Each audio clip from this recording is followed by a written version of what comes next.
Transit visa importance ఏంటి? కొన్నిసార్లు airport to airport మారేటప్పుడు మనకి ట్రాన్సిట్ వీసా అవసరమా? టికెట్ బుక్ చేసుకునే ముందు మనం ఏం చూసుకోవాలి? ఒక ఎయిర్పోర్ట్ నుంచి ఇంకొక ఎయిర్పోర్ట్కి వెళ్ళేటప్పుడు ఏమేమి జాగ్రత్తలు తీసుకోవాలి?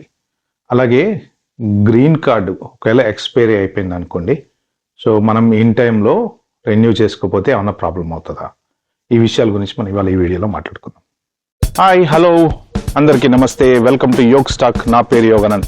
ఎప్పటికప్పుడు ఇంపార్టెంట్ ఇన్ఫర్మేషన్తో, లేటెస్ట్ అప్డేట్స్తో, అమెరికా ఇమిగ్రేషన్ విషయాలు, యూకే ఇమిగ్రేషన్ విషయాలు, ఇండియాలో ఏం జరుగుతుంది, ఇలాంటి మంచి మంచి విషయాలతో ప్రతిరోజు మీ ముందుకు వస్తున్నాను. సో మీలో ఎవరైనా సరే ఫస్ట్ టైం నా ఛానల్కి వచ్చినట్టుంటే దయచేసి సబ్స్క్రైబ్ చేసుకోండి. అలాగే నా వీడియో ఎవరికైనా నచ్చినట్టయితే ఒక నలుగురికి షేర్ చేయండి, నాకు ఒక లైక్ ఇవ్వండి. Please stay tune for more updates. ఇంకా ఇప్పుడు మనం విషయంలోకి వెళ్తే ట్రాన్సిట్ వీసా అంటే యాక్చువల్గా చాలా మందికి తెలియదు. అంటే ఎక్స్పీరియన్స్డ్ పీపుల్ ఎప్పటి నుంచి ఒక 20-30 ఇయర్స్ నుంచి ట్రావెలింగ్ చేసే వాళ్ళకి తెలుసు. కానీ జనరల్గా ఇప్పుడు కొత్తగా అంటే ఎవ్రీ ఇయర్ కొత్త స్టూడెంట్స్ కొత్తగా మన అబ్రాడ్ వెళ్ళే వాళ్ళు ఎలా ఉంటుందంటే వాళ్ళకి అక్కడ పరిస్థితులు, ఆ కంట్రీలు ఎలా ఉంటాయి, ఎన్ని ఎయిర్పోర్ట్స్ ఉంటాయి ఏంటి తెలియదు. కాబట్టి ఒక్కొక్కసారి చాలా మంది మిస్టేక్స్ చేస్తూ ఉంటారు అనమాట. అంటే మిస్టేక్స్ అంటే తెలిసి కాదు, బై మిస్టేక్. అంటే ఇప్పుడు ఫ్లైట్ టికెట్ బుక్ చేసుకునేటప్పుడు ఎయిర్పోర్ట్ నుంచి ఎయిర్పోర్ట్ మారేటప్పుడు మీరు కనుక విత్ ఇన్ ద ఎయిర్పోర్ట్లోనే ఉంటే ఒక్కొక్కసారి ప్రాబ్లం ఉండదు. బట్ కొన్ని కంట్రీస్కి ట్రాన్సిట్ వీసా అనేది అవసరం ఉంటుంది అనమాట. సో ఏంటంటే మీరు టికెట్ బుక్ చేసుకునేప్పుడు, ఫర్ ఎగ్జాంపుల్ ఇప్పుడు మీరు హైదరాబాద్ టు లండన్ వస్తున్నారనుకోండి, ఒకటే జర్నీ ఉంటుంది. ఎయిదర్ మీరు త్రూ దుబాయ్ రావడం కానీ, లేకపోతే వయా ఢిల్లీ బాంబే రావటం కానీ, అలా మీరు 2 ఫ్లైట్లు మారినా కానీ మీకు ట్రాన్సిట్ వీసా అనేది అవసరం ఉండదు. ఎందుకంటే మీరు దుబాయ్లోంచి ఇటు యూకే వస్తారు కాబట్టి, లేదు సౌదీ నుంచి యూకే వస్తారు. విత్ ఇన్ ది మీరు ట్రాన్సిట్ ఏరియాలో అంటే విత్ ఇన్ ది ఎయిర్పోర్ట్లోనే ఒక టెర్మినల్లోంచి ఇంకొక టెర్మినల్లోకి ఫ్లైట్ మారుతారనమాట. కాబట్టి మీకు ట్రాన్సిట్ వీసా అవసరం ఉండదు. బట్ కొన్ని సిచ్యువేషన్స్లో ఎలా ఉంటుందంటే, ఇట్స్ ప్రాక్టికల్గా కొంచెం జరిగింది. 2-3 ఎక్స్పీరియన్స్ అయిందనమాట. వాళ్ళు ఇప్పుడు యూఎస్ వెళ్ళాలి, ఫర్ ఎగ్జాంపుల్ యూఎస్ వెళ్ళాలి అంటే మీరు ఏంటంటే ఏదర్ మీరు వయా మిడిల్ ఈస్ట్ వెళ్ళొచ్చు, లేదు వయా యూకే వెళ్ళొచ్చు. అలా రకరకాల రూట్స్ ఉన్నాయన్నమాట. ఫర్ ఎగ్జాంపుల్ ఇప్పుడు మీరు హైదరాబాద్లో బయలుదేరి లండన్ వచ్చారు, లండన్ నుంచి చికాగో వెళ్తున్నారు అనుకోండి. సో కొన్నిసార్లు ఏమవుతుందంటే కనెక్టింగ్ ఫ్లైట్స్, లేదా ఇప్పుడు మీరు హైదరాబాద్ నుంచి జర్మనీ వచ్చారు, జర్మనీ నుంచి అదే ఫ్రాంక్ఫర్ట్ ఎయిర్పోర్ట్ నుంచి మళ్ళీ మీరు డల్లాసో టెక్సాసో వెళ్తున్నారు. ఇలా డిఫరెంట్ ప్లేసెస్, సరే ఏదైనా ఎయిర్పోర్ట్లు ఏవైనా కానీ విత్ ఇన్ ది ఎయిర్పోర్ట్ మీరు ఉంటే, మీరు ఇప్పుడు ఫ్లైట్ దిగారు, ఎగ్జాంపుల్ హైదరాబాద్ నుంచి లండన్లో దిగారు. సో లండన్ నుంచి మీరు బయటకు వచ్చారు, మీ లగేజ్ పికప్ చేసుకోవాల్సిన అవసరం లేదు, ఏం లేదు. ఆటోమేటిక్గా లగేజ్ అనేది ట్రాన్స్ఫర్ అయిపోతుంది. సింపుల్గా మీరు ఏం చేస్తారంటే బయటకు వచ్చేసి మీ నెక్స్ట్ ఫ్లైట్ అదే ఎయిర్పోర్ట్లో నెక్స్ట్ ఫ్లైట్ ఎక్కడుంది, ఏ గేట్ నెంబర్లో ఉందో చూసుకొని ఆ గేట్ నెంబర్కి వెళ్తారు. కానీ కొన్ని సిచ్యువేషన్స్లో ఏంటంటే, ఇప్పుడు మీరు హీత్రూ ఎయిర్పోర్ట్లో దిగారు, లండన్ హీత్రూ ఎయిర్పోర్ట్లో. కానీ మీ నెక్స్ట్ కనెక్టింగ్ ఫ్లైట్ మీ ఎయిర్లైన్స్ వాడు గ్యాట్విక్ ఎయిర్పోర్ట్ నుంచి ఇచ్చాడు అనుకోండి, ఫర్ ఎగ్జాంపుల్. అంటే ఇప్పుడు మీకు గ్యాట్విక్ ఎయిర్పోర్ట్ అనేది ఒక వేరే ఏరియాలో ఉంటుంది, హీత్రూ ఎయిర్పోర్ట్ అనేది వేరే ఏరియాలో ఉంటుంది. అలాగే జర్మనీలో అయినా మీరు ఫ్రాంక్ఫర్ట్ ఎయిర్పోర్ట్లో దిగుతారు, ఫర్ ఎగ్జాంపుల్ వేరే ఎయిర్పోర్ట్కి వెళ్దాం అనుకున్నారు. అలా ఒక ఎయిర్పోర్ట్ మీకు అంటే ఫస్ట్ టైం బుక్ చేసుకునే వాళ్ళకి ఏంటంటే ఎయిర్పోర్ట్స్ మీద అవగాహన ఉండదు. కాబట్టి మీరు ఎయిర్పోర్ట్ నుంచి వేరే ఎయిర్పోర్ట్కి మారాలి అంటే ట్రాన్సిట్ వీసా కంపల్సరీ అవసరం అన్నమాట. ఎందుకంటే మీరు ఆ ఇంటర్నేషనల్ ట్రాన్సిట్ ఏరియా అనేది దాటి బయటకు వస్తారు కాబట్టి మళ్ళీ మామూలు చెక్ ఇన్ అవుతారు. మళ్ళీ నెక్స్ట్ ఫ్లైట్కి వేరే ఎయిర్పోర్ట్లోంచి చెక్ ఇన్ అవుతారు. అంటే మీరు కొత్తగా ఫ్లైట్ ఎక్కుతున్నట్లు లెక్క అనమాట. కాబట్టి మీకు ఏంటంటే ట్రాన్సిట్ అనేది అవసరం అవుతుంది. కొన్నిసార్లు ఏంటంటే ఫ్లైట్స్ కూడా ఒక్కొక్కసారి వేరే ఎయిర్పోర్ట్లో బిజీ ఉండో, లేకపోతే వెదర్ ప్రాబ్లమ్స్ ఉండో ఇంకొక ఎయిర్పోర్ట్లో ల్యాండ్ చేస్తాయి. కానీ మీ కనెక్టింగ్ ఫ్లైట్ మాత్రం వేరే ఎయిర్పోర్ట్ నుంచి ఉంటుంది. అక్కడి నుంచి అక్కడికి వాళ్ళు ట్రావెల్ అరేంజ్ చేస్తారు. అట్లాంటి సిచ్యువేషన్లో కూడా అంటే ట్రాన్సిట్ మీది ఫాల్ట్ మీది కాదు కాబట్టి వాళ్ళు ట్రావెల్ అరేంజ్ చేస్తారు, కాబట్టి ఆ అరేంజ్మెంట్స్ అన్ని వాళ్ళు చేస్తారు. బట్ ఏంటంటే మీరు యూరోప్లో కొన్ని కంట్రీస్ ఉన్నాయి, బెల్జియం ఉంది ఫర్ ఎగ్జాంపుల్. బెల్జియం వాళ్ళు షెంగెన్ మీదుగా వేరే ఏ కంట్రీ మీదుగా అయినా ఇండియా వెళ్ళాలి అనుకుంటే, అది మన ఇండియన్స్ కంపల్సరీ వాళ్ళకి ట్రాన్సిట్ వీసా అనేది బుక్ చేసుకోవాలి. మీరు ఏ కంట్రీలో ఉంటారో ఆ కంట్రీ ఎంబసీ దగ్గర మీరు ట్రాన్సిట్ వీసా తీసుకోవచ్చు. సో మీరు టికెట్ బుక్ చేసుకునేటప్పుడు చూసుకోండి. అంటే ఎయిర్లైన్స్ జనరల్గా వాళ్ళు ఏంటంటే టికెటింగ్ ఏజెంట్స్ టికెట్ బుక్ చేసేటప్పుడు లేకపోతే మీరు ఆన్లైన్లో బుక్ చేసుకున్నప్పుడు వాళ్ళకి మీ ట్రావెల్ ప్లాన్ అనేది కరెక్ట్గా తెలియదు. మీరు ఎక్కడ స్టార్ట్ అవుతారు, ఎక్కడ వెళ్తారు, వాళ్ళకి ఏంటంటే డెస్టినేషను మీరు ఎక్కడ బయలుదేరుతారు, పోర్ట్ ఆఫ్ డెస్టినేషన్ ఎక్కడ ఉంది అంటే మీరు హైదరాబాద్లో బయలుదేరి చికాగోకి వెళ్తారు. దానికి తగ్గ రూట్ని బట్టి మనం తక్కువలో జనరల్గా ఎవరైనా టికెట్ ఎంత తక్కువ వస్తే అంత చూసుకుంటాం. కాబట్టి మీరు ఎప్పుడైతే టికెట్ తక్కువ కాస్ట్ కట్ డౌన్ చేసుకోవడానికి ప్రయత్నిస్తున్నారో ఫస్ట్ మనం హై కాస్ట్ పెట్టుకుంటే డైరెక్ట్ ఫ్లైట్లు దొరుకుతాయి. డైరెక్ట్ లేవు అనుకుంటే మీకు ఏంటంటే రకరకాల మల్టిపుల్ 2 స్టాప్స్ 3 స్టాప్స్ 4 స్టాప్స్ అలా మన ట్రావెల్ అమౌంట్ని బట్టి అలా స్టాప్స్ పెరుగుతూ ఉంటాయి. సో ఈ స్టాప్స్ ఎప్పుడైతే పెరుగుతాయో మీరు చూసుకోవాల్సింది ఏంటంటే నెక్స్ట్ కనెక్టింగ్ ఫ్లైట్ మీకు విత్ ఇన్ దట్ ఎయిర్పోర్ట్లో ఉందా లేదా, మీరు ఏ ఎయిర్పోర్ట్లో అయితే ల్యాండ్ అవుతారో ఆ ఎయిర్పోర్ట్ నుంచి కనెక్టింగ్ ఫ్లైట్ ఆ ఎయిర్పోర్ట్ నుంచి ఉందా, వేరే ఎయిర్పోర్ట్ ఉందా అనేది మీరు చూసుకోండి. ఒకవేళ వేరే ఎయిర్పోర్ట్ కనుక అయితే మాత్రం ఎట్టి పరిస్థితుల్లోనూ మీకు ట్రాన్సిట్ వీసా అవసరం. సో ఆ ట్రాన్సిట్ వీసాకి ఎంత కాస్ట్ అవుతుందో అది పెద్ద విషయమే కాదు. ఎందుకంటే మీరు విజిట్ వీసా వేరు, ట్రాన్సిట్ వీసా వేరు. విజిట్ అంటే ఏంటంటే మీరు కంట్రీలోకి ఎంటర్ అయ్యి కంట్రీ చూడడానికి బయటకు వస్తారు కాబట్టి మీకు అది వేరే రకంగా తీసుకోవాలి. ట్రాన్సిట్ ఏంటంటే you are just simply moving from one airport to another airport within that country. So మీ పోర్ట్ ఆఫ్ డెస్టినేషన్కి వెళ్ళడం కోసం మీరు ఈ ఫ్లైట్ ఎక్కడైతే స్విచ్ ఓవర్ అవుతారో ఆ స్విచ్ ఓవర్ అయ్యే చోట మీకు అవసరం అయ్యేది ట్రాన్సిట్ వీసా అనమాట. సో అది మాత్రం మీరు టికెట్ బుక్ చేసుకునేటప్పుడు చాలా జాగ్రత్తగా చూసుకోండి. ఇప్పుడు ఎందుకంటే చాలా మంది ఏం చేస్తారంటే ఇప్పుడు సౌదీ ఎయిర్లైన్స్ అని లేకపోతే ఇలా రకరకాల ఎయిర్లైన్స్లో మనకి కొంచెం టికెట్ తక్కువ ప్రైస్ కోసం వస్తుంది. తక్కువ ప్రైస్కి వచ్చినప్పుడు వాళ్ళు ఏంటంటే డిఫరెంట్ ఎయిర్పోర్ట్స్ ఇస్తారు. ఒక్కోసారి మనం రియలైజ్ కాము, మనం జర్నీ ఆడావిడిలో ఉంటాము, పెట్టెలు సర్దుకోవటము, వెళ్ళిపోవడము, బయలుదేరటము, పచ్చళ్ళు ప్యాక్ చేసుకోవటము, రకరకాల అడవిలో ఉంటాం. తీరా ఎయిర్పోర్ట్లోకి వెళ్ళి ల్యాండ్ అయిన తర్వాత అప్పుడు మన ఫ్లైట్ ఎక్కడ ఉంది అని దాంట్లో చూస్తే ఫ్లైట్ అక్కడ ఉండదు. ఏది మన డిస్ప్లే బోర్డులో మన ఫ్లైట్ ఉండదు. ఎందుకు అంటే అది వేరే ఎయిర్పోర్ట్, ఈ ఎయిర్పోర్ట్లో కాదు. అప్పుడు తీరా మనం బోర్డింగ్ పాస్ చూసుకోవడం మొదలు పెడతాం అనమాట. అప్పుడు బోర్డింగ్ పాస్లు ఎందుకంటే ఒక్కొక్కసారి మనం ఇండియాలో బయలుదేరేటప్పుడే మొత్తం అన్ని బోర్డింగ్ పాస్లు ఇచ్చేస్తారు. ఫర్దర్ మీకు ఎక్కడెక్కడ ఏమైనా ట్రావెల్స్ ఉన్నాయో సీట్స్ అవి అన్ని బుక్ చేసి అమ్మటే ఇచ్చేస్తారు. అన్లెస్ అంటిల్ ఫ్లైట్ ఏదన్నా కన్ఫామ్ కాకపోతే. ఒక్కొక్కసారి ఏంటంటే ఫ్లైట్ కన్ఫామ్ అవ్వదు. అలాంటప్పుడు ఏంటంటే వాళ్ళు బోర్డింగ్ కార్డు మీకు నెక్స్ట్ ఫ్లైట్కి వెళ్ళే ముందు ఇస్తారనమాట. ఎందుకంటే ఫ్లైట్స్ కూడా ఎలా ఉంటాయంటే ఇప్పుడు లండన్ నుంచి హైదరాబాద్కి ఒక ఫ్లైట్ ల్యాండ్ అయితే మళ్ళీ అదే ఫ్లైట్ రివర్స్ వెళ్ళొద్దు అనమాట. సో ఇప్పుడు ఈ ఫ్లైట్ ల్యాండ్ అయ్యే టైంని బట్టో లేకపోతే ఏదైనా స్కెడ్యూల్ మారి ఫర్ ఎనీ రీజన్ ఇప్పుడు నెక్స్ట్ కనెక్టింగ్ ఫ్లైట్ ఆ స్కెడ్యూల్ పర్ఫెక్ట్గా ఉండకపోతే వాళ్ళు అక్కడ బోర్డింగ్ కార్డు ఇవ్వరు.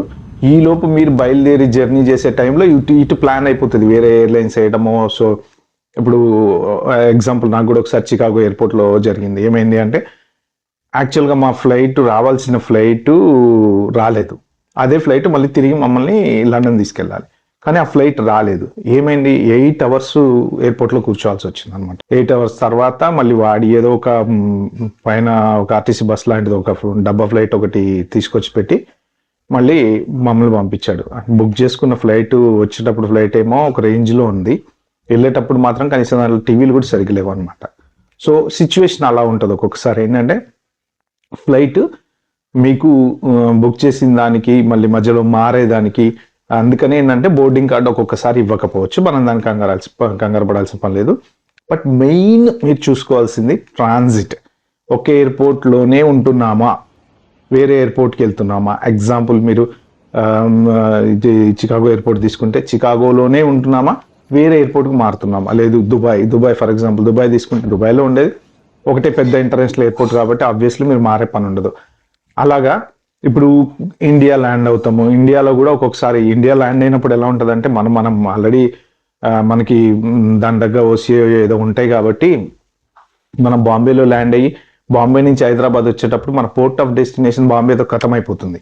సో ఇంకా ఏదైతే ఉందో నెక్స్ట్ జర్నీ వచ్చేసి డొమెస్టిక్ అవుతుంది అనమాట. సో మనకు అక్కడ ట్రాన్సిట్ అవసరం లేదు. ఎందుకు అవసరం లేదు అంటే మనకి ఇండియాకి వీసా ఉంటుంది కాబట్టి మనకు అవసరం లేదు. బట్ అదర్ దాన్ ఇండియా నుంచి వేరే కంట్రీకి మీరు వెళ్ళేటప్పుడు మాత్రం కంపల్సరీ ఇది చాలా మందికి జరిగింది. నేను చాలా ఎగ్జాంపుల్స్ కూడా చూశాను అనమాట. తీరా ఎయిర్పోర్ట్లోకి వెళ్ళిన తర్వాత ఈ జర్మనీకో లేకపోతే స్విట్జర్లాండ్ ద్వారానో అట్లా రకరకాల రూట్లలో వెళ్ళేటప్పుడు ఎయిర్పోర్ట్ ఒక్కొక్కసారి కొన్ని ఎయిర్పోర్ట్లు దగ్గరే ఉంటుంటాయి. కాకపోతే బయటకు వచ్చి మళ్ళీ ఎయిర్పోర్ట్కి వెళ్ళాలన్నమాట. అట్లాంటి సిచ్యువేషన్లో చాలా మంది ఇబ్బంది పడ్డారు. కాబట్టి ఏంటంటే మీరు టికెట్ బుక్ చేసుకునేటప్పుడు కరెక్ట్గా చూసుకోండి. ట్రావెల్ ఏజెంట్ ద్వారా బుక్ చేసుకున్నట్టయితే ట్రావెల్ ఏజెంట్ పర్ఫెక్ట్గా అడగండి, మాకు ట్రాన్సిట్ వీసా అవసరమా లేదా. సో అడిగి మీరు ట్రాన్సిట్ వీసా తీసుకుంటే మీకు ఇబ్బంది అనేది రాదు. నెక్స్ట్ ఇంకొకటి ఏంటంటే నేను నా కొన్ని ఎక్స్పీరియన్స్లో చూశాను. బేసిక్గా అది మీతో షేర్ చేసుకుందాం అనుకున్నా. ఇండియా వెళ్ళేటప్పుడు చాలామంది అమెరికా నుంచి కానీ యూకే నుంచి కానీ అబ్రాడ్ నుంచి ఎక్కడి నుంచి వెళ్ళినా సరే మనకి ఓసిఐ అనేది ఇస్తారు కదా మీ అందరికీ, ఇంటర్నేషనల్ వాళ్ళకి ఎవరెవరికి ఉన్నారో ఎన్ఆర్ఐలకు. చాలా మంది ఏంటంటే కంగారులో, ఇది ప్రాక్టికల్ గా నేను చూశాను, చాలా మంది అంటే ఆ ట్రావెలింగ్ చేయాల్సిన అడవిలో ఒక ఫ్యామిలీ ఓసిఐ కార్డ్స్ మర్చిపోయి వెళ్ళారు ఇండియాకి. మనం ఏంటంటే ఇదివరకు ఓసిఐ ఎలా ఉండేది అంటే పాస్పోర్ట్లో స్టాంప్ ఉండేది ప్లస్ ఓసిఐ కార్డు సపరేట్గా ఉండేది. మీకు దీని మీద ఏమైనా డీటెయిల్స్ కావాలంటే మీరు కింద కామెంట్ సెక్షన్లో మెన్షన్ చేయండి. నేను ఒక వీడియో ఓసిఐ మీద అన్ని రకాల ఓసిఐ పాసిబిలిటీస్ మీద ఒక వీడియో చేస్తాను ఎవరికైనా కావాలి అనుకుంటే. ఓకే, సో పాస్పోర్ట్లో స్టాంప్ ఉండేది, ఓసిఐ కార్డు ఉండేది. ఈ మధ్యన ఈ ఓసిఐకి చాలా రూల్స్ అనేవి మారాయి అనమాట. ఇప్పుడు మనకి స్టాంపింగ్ లేదు, జస్ట్ ఓసిఐ కార్డు ఉంటే సరిపోతుంది. ఎందుకంటే ఈ పాస్పోర్ట్ ఎక్స్పైర్ అయినప్పుడు మనం వేరే పాస్పోర్ట్ మారుతాం కదా, మార్చినప్పుడు దాంట్లో మళ్ళీ స్టాంప్ ఉండదు. సో ఈ పాత పాస్పోర్ట్ క్యారీ చేయాలి. ఏది క్యారీ చేసినా మీరు ఈ ఓసిఐ కార్డు అనేది తీసుకుని వెళ్ళాలి. చాలా మంది ఏంటంటే పాస్పోర్ట్లో స్టాంప్ ఉంది కదా, మనకు ఓసిఐ కార్డు ఎందుకులే అని అది ఓసిఐ కార్డు క్యారీ చేయరు. బట్ ఆ ఓసిఐ కార్డు తీసుకోకుండా వెళ్తే కనుక మీరు you are not allowed to India అనమాట. వాళ్ళు మిమ్మల్ని అడ్మిట్ చేయరు, మీరు మళ్ళీ గో బ్యాక్. అలా ఒక ఫ్యామిలీకి జరిగింది ఇది నాకు తెలిసి. వాళ్ళు ఏంటంటే ఢిల్లీలో ల్యాండ్ అయిన తర్వాత ఓసిఐ కార్డు మర్చిపోయారు, అడవిల్లో మర్చిపోయారో టెన్షన్లో మర్చిపోయారో, ప్లస్ ఓసిఐ మనకి పాస్పోర్ట్లో స్టాంప్ ఉండేది కదా ఇదివరకు, ఆ స్టాంప్ ఉంది కదా అదే వీసా అనుకుని కొంతమంది వెళ్తూ ఉంటారు అనమాట. సో అది మర్చిపోయారు వాళ్ళు, దాంతో వాళ్ళని అడ్మిట్ చేయలేదు. కంపల్సరీ ఓసిఐ కార్డు, ఎందుకంటే ఓసిఐ కార్డులో కూడా ఒక నెంబరు, ఫోటో, డీటెయిల్స్ అన్నీ ఉంటాయి కదా, వాళ్ళు దాని పాస్పోర్ట్ లాగా ఇలా స్కాన్ చేస్తారనమాట. ఈ స్టాంప్ ఏంటంటే జస్ట్ మనకి వీసా నెంబర్, ఓసిఐ నెంబర్ కోసమే స్టాంప్ తప్ప దాంట్లో పెద్దగా మనకు సంబంధించిన డేటా ఏమి ఉండదు. సో ల్యాండ్ అయినప్పుడు అదొకటి చూసుకోండి మీరు, వెరీ వెరీ ఇంపార్టెంట్. చాలా మంది చేసే కామన్ మిస్టేక్ ఏంటంటే టెన్షన్లో, ట్రావెలింగ్ అడావిల్లో, కంగారులో అలా మర్చిపోయి తిరిగి వెనక్కి వచ్చిన వాళ్ళు ఉన్నారనమాట. నెక్స్ట్ ఇంకొకటి గ్రీన్ కార్డు గురించి. అంటే నేను జనరల్గా నేను మామూలుగా సోషల్ మీడియాలో కొంచెం ఎక్కువ యాక్టివ్గా ఉంటాను. ఒక అటార్నీది ఏదో ఈ మధ్యన ఒక వీడియో చూస్తా తెలిసింది. ఒక కేసు ఏంటంటే గ్రీన్ కార్డు వాళ్ళది ఎక్స్పైరీ అయిపోయింది. ఎక్స్పైరీ అయిపోయిన తర్వాత ఏదో వాళ్ళ పనులలో ఉండి వాళ్ళ బిజీలో ఉండి వాళ్ళు ఎక్స్టెండ్ చేసుకోలేదన్నమాట. సో ఇలాంటి సిచ్యువేషన్లో ఒకవేళ మీ గ్రీన్ కార్డ్ వ్యాలిడ్ అవుతుందా కాదా, ఎక్స్పైరీ అయిపోయింది, 1 year తర్వాత మీకు గుర్తుకొచ్చింది, మర్చిపోయారు. బేసిక్గా అదేంటంటే పర్మనెంట్ రెసిడెన్సీ అంటే మీరు ఫిజికల్గా కార్డ్ ఏదైతే ఉందో అది జస్ట్ డిస్ప్లే కార్డు మాత్రమే. కానీ ఇంటర్నల్ డాక్యుమెంట్స్ ఏవైతే మీకు ఉంటాయో you are permanent resident of the country until you signed yourself that I don't need this anymore. So కాబట్టి ఏంటంటే మీ కార్డ్ అనేది జస్ట్ డిస్ప్లేకి, ఒకవేళ అది కనుక మీకు ఎక్స్పైర్ అయిపోతే 1 year తర్వాత అయినా చేసుకోవచ్చు. దాని గురించి మీ కార్డు ఎక్స్పైర్ అయిపోయింది కదా అని చెప్పి మిమ్మల్ని ఎవరు ఆపరు. మీ కార్డు మళ్ళీ రెన్యువల్ చేసుకోవచ్చు. బై మిస్టేక్ ఛాన్స్ ఉంటుంది, ఎందుకంటే ఒక్కొక్కసారి మనం కూడా ఓవర్లుక్ చేయము. ఎందుకంటే డ్రైవింగ్ లైసెన్స్లు ఎక్స్పైరీ అవుతాయి, మనకి ఏది వచ్చినా కానీ లైఫ్ లాంగ్ ఉంటుంది అనుకుంటారు చాలామంది. కానీ డ్రైవింగ్ లైసెన్స్ మీద కూడా ఒక 10 years 20 years, ఎందుకంటే ఏజ్ పెరుగుతూ ఉంటే మన ఫేస్ మారిపోతుంటుంది కాబట్టి ఫోటో ఐడి కార్డులన్నీ అప్డేట్ చేస్తూ ఉండాలి. అది రీజన్. పాస్పోర్ట్కి కానీ లేకపోతే పిల్లలకి కూడా 5 years పాస్పోర్ట్ ఇస్తారు. ఎందుకు ఇస్తారు అంటే పెరుగుతూ ఉంటారు కాబట్టి వాళ్ళ ఫేస్ రిజెంబ్లెన్స్ మారిపోతుంది కాబట్టి అది అప్డేట్ అవ్వటం కోసం ఎవ్రీ 5 years ఇస్తారు. అదే 18 years వచ్చిన తర్వాత మాత్రం 10 years ఇస్తారు. సో అలాగే ఈ గ్రీన్ కార్డు కూడా ఏంటంటే ఎక్స్పైరీ అయిపోయింది, మళ్ళీ రెన్యూ చేసుకోవచ్చు. బట్ పర్మనెంట్ రెసిడెంట్ అనేది మనకి డేటా సిస్టంలో ఉంటుంది. You are still a permanent resident of the country though your card is expired. ఒకవేళ మీరు అవుట్ సైడ్ ట్రావెల్ చేశారు, బై మిస్టేక్ చూసుకోలేదు, మర్చిపోయారు, వెళ్ళేటప్పుడు ఉంది, వచ్చేటప్పుడు ఎక్స్పైరీ అయిపోయింది, అట్లాంటి సిచ్యువేషన్స్లో కూడా మోస్ట్ ఆఫ్ ద టైం మిమ్మల్ని అలో చేస్తారు. మీకు ఎటువంటి ప్రాబ్లం ఉండదు. ఎందుకంటే జరగచ్చు, బై యాక్సిడెంటల్గా మనం ప్రతి దాని మీద కాన్సన్ట్రేట్ చేయం కదా, ఒక్కొక్కసారి బై మిస్టేక్ జరుగుతూ ఉంటుంది. కాబట్టి కంట్రీలోకి ఎంట్రీ అనేది ఉంటుంది, ప్రాబ్లం ఏం లేదు. బట్ కాకపోతే అంటే ఇప్పుడున్న సిచ్యువేషన్లో ఈ ట్రంప్ వచ్చిన తర్వాత చాలా టఫ్ అయిపోయింది కదా, అది కదా ఇది కదా అని అంటే ఏం ఉండదండి. ఎందుకు ఉంటుంది? యాజ్ లాంగ్ యాజ్ మనం అన్ని రూల్స్ ఫాలో అయినంత కాలము, పర్ఫెక్ట్గా లీగల్గా ఉన్నంత కాలము, అన్లెస్ అంటిల్ ఏదన్నా క్రిమినల్ హిస్టరీ ఉంటే తప్ప ఎటువంటి ఇష్యూస్ ఎవ్వరికీ ఉండవు. హ్యాపీగా జాబులు చేసుకోవచ్చు, హ్యాపీగా బతకచ్చు, లీగల్గా శాలరీలు వచ్చినంత కాలం మనకేం ప్రాబ్లం లేదు. ఎయిర్పోర్ట్లో ప్రాబ్లం లేదు, ఎక్కడ ప్రాబ్లం లేదు. కానీ అందరూ ఏంటంటే ఇది ఒకటి పెద్ద ట్రంప్ వచ్చేసాడు, అయిపోయింది, ఏరేస్తున్నారు, తోసేస్తున్నారు. ఇప్పుడు నిన్నగా మొన్న కూడా ఒక 2 days బ్యాక్ కూడా చూస్తున్నాను నేను కొన్ని పర్టికులర్ యూట్యూబ్ ఛానల్ థంబ్నెయిల్స్ చూస్తే మాత్రం నిజంగా విరక్తి వెళ్తుంది. ఎవరో ఒకళ్ళని తీసుకొచ్చి ఇంటర్వ్యూ పెడతారు, రోజుకి ఇంటర్వ్యూ పెడతారు, రోజు అదే సోది. థంబ్నెయిల్స్ మాత్రం అసలు ఎలా ఉంటాయంటే నిజంగా ఏదో మనం ఎబ్రాడ్లో ఐటీ వాళ్ళు అడక్క తింటున్నారా అన్నట్టు పెడుతున్నారు వాళ్ళు. అదే కొంచెం నాకు బాధ అనిపిస్తుంది. కానీ బట్ అందరు ప్రశాంతంగా ఉన్నారు, ఎక్కడ ఎటువంటి ప్రాబ్లమ్స్ ఏం లేవు. సో ఏది ఉన్నా కానీ మీరు కొంచెం లీగల్గా ఉండేటట్టు చూసుకుంటే సరిపోతుంది. ఇదండి నేను ఇవాళ ఈ వీడియోలో షేర్ చేసుకుందాం అనుకునేది. ఒకవేళ వీడియో కనుక మీకు నచ్చినట్టయితే ప్లీజ్ అండి ఒక 4 షేర్ చేయండి, నాకు లైక్ ఇవ్వండి.